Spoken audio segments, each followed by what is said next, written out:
आजी, by any chance तुम्हाला त्या बायकांचे किंवा ती जी कोणी माणसं होती त्यांचे चेहरे आठवत आहेत का? नाही ग, मला नाही आठवत रे.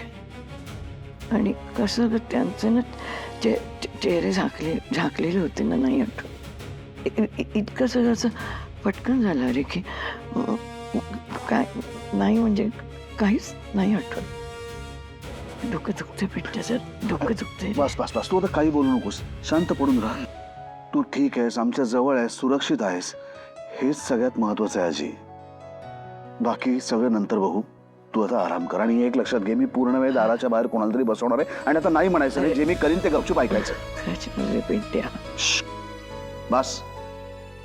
आजी, भूक लागली असेल ना? मी छान गरम गरम मऊ मऊ खिचडी करून आणू तुमच्यासाठी. वरून तूप पण टाकते आणि थोडंसं लिंबू लोणचं. चालेल? आणा आणा आणा, तुम्ही ती खाईल. हा, आणि मी- चांगली अशी मऊ करून आणा. हो, आणि लगेच. माझा ऐका ना, माझा प्लीज फोन लावा ना चार्जिंगला. हो, लावते.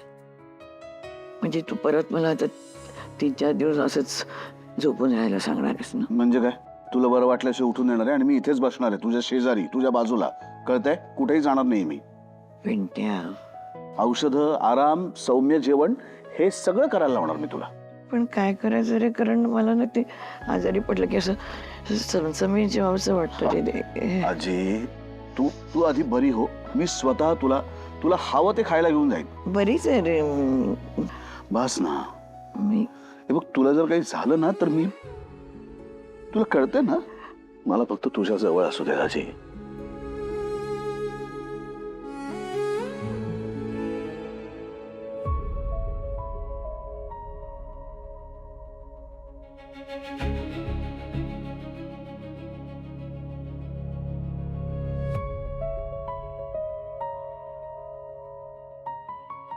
कुठे बघितली होती मी ही अंगठी?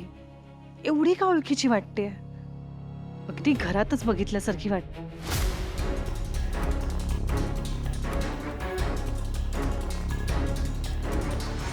म्हणजे आजींना किडनॅप करण्यामागे काकूंचा हात असेल? ते खरंच या थराला गेल्या असतील का? नाही नाही नाही, हे जर खरं असेल तर मला पॅनिक होऊन चालणार नाही. मला यावेळी खूप शांतपणे वागावं लागणार आहे. घाई करून चालणार नाही. आधी पुरावे शोधावे लागतील आणि मगच काकूंशी बोलावं लागेल. राजवाड्यांच्या फोनवर त्या किडनॅपरचा फोन आला होता, त्या नंबरवर कॉलबॅक करून बघू का?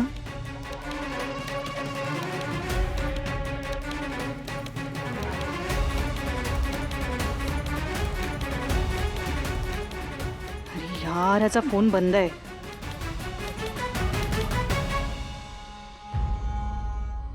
मला शोधून काढावंच लागेल या सगळ्यामागे खरंच काकूंचा हात आहे का?